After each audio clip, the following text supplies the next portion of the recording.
What actually makes a note sound good? Sounds bad, right?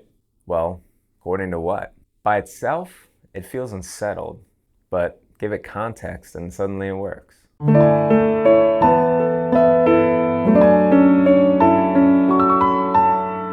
A note might not mean much on its own. What matters is what you decide it's there for, when you give it intention. When you catch yourself asking, does this sound good? Try asking this instead. Does it say what I intended?